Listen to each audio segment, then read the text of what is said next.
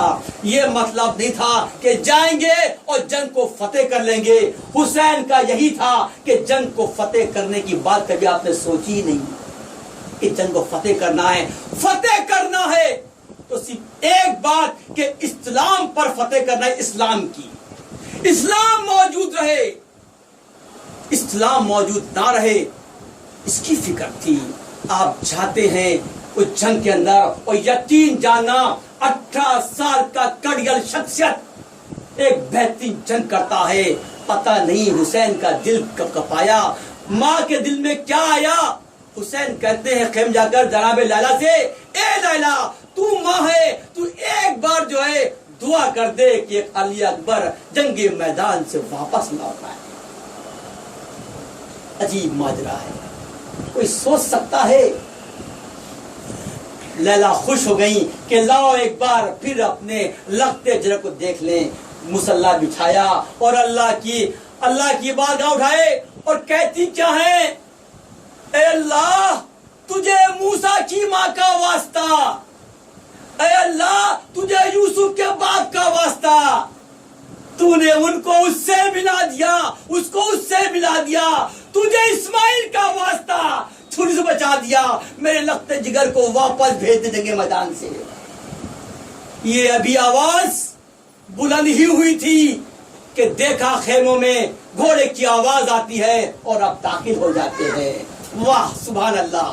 اس لیے کہتے ہیں کہ ماں کی دعا کبھی خالی نہیں جاتی۔